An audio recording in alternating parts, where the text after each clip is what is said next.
What's up, family? I got a wild story to share with you guys out of Wilmington, North Carolina. We got a 16-year-old girl who was murdered by her own brother. I don't know how this went under my radar. Well, I guess I do know how.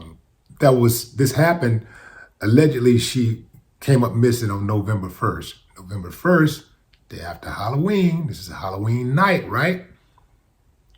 A lot of things were going on. This was the day that Takeoff was murdered in Houston. And it was also the day that Shanquella Robinson was murdered in Mexico. So those stories hit the news like wildfire.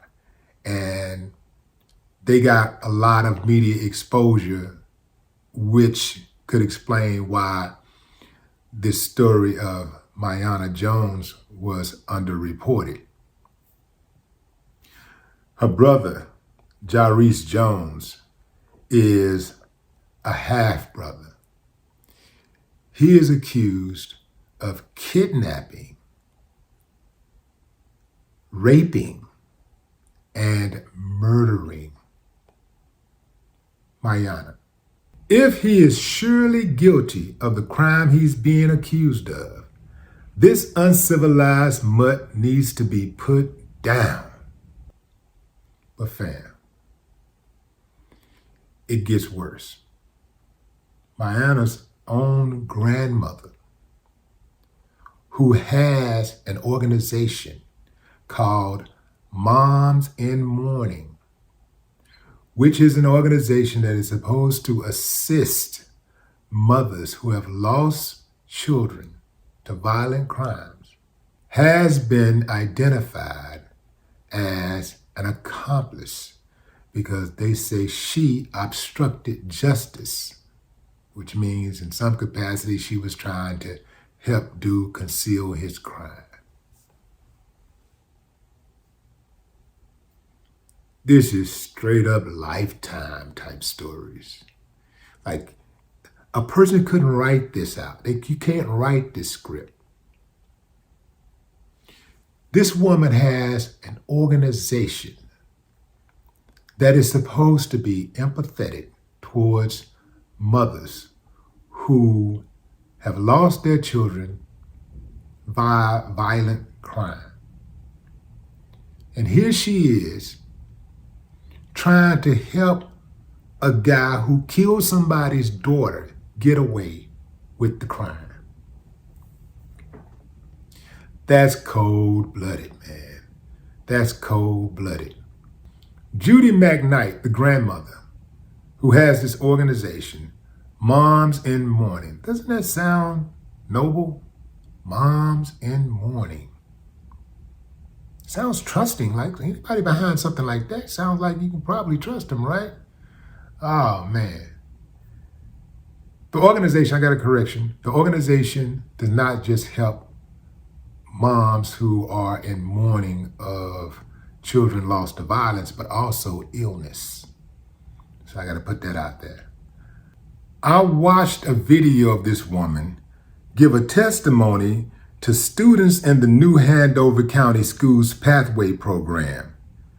She had a story to tell of a guy named William, a boy like so many others who struggled as a youth and took the wrong path as an adult. Despite his mother's best efforts, William started hanging with the wrong crowd. He started carrying guns. He started slinging dope. He ended up in juvenile detention and then eventually got sentenced to 18 months in prison. According to Judy, you know the story, fam, Williams's friends were nowhere to be found. For the time that he spent there, guess who Williams was trying to call though?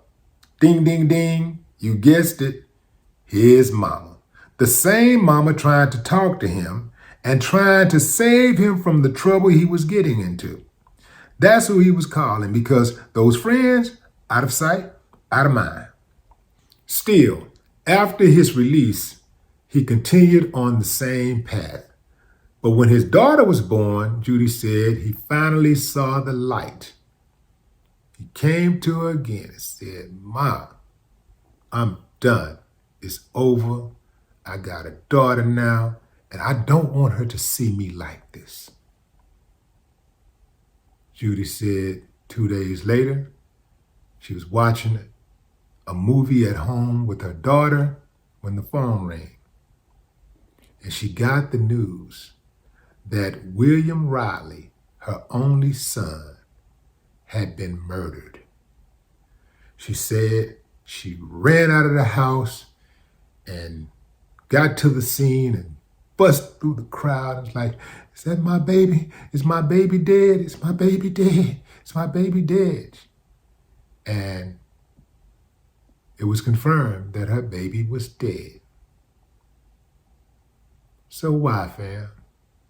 Why would somebody who been through that, who goes as far as starting a whole organization as really a support group for mothers who have lost their children to violence, get caught up in trying to cover for an individual who is a child murderer? All of that work she's done at that organization, straight down the drain. There is no way she's going to bounce back from this. That's cold-blooded. R.I.P. Mayana Jones. No more talk.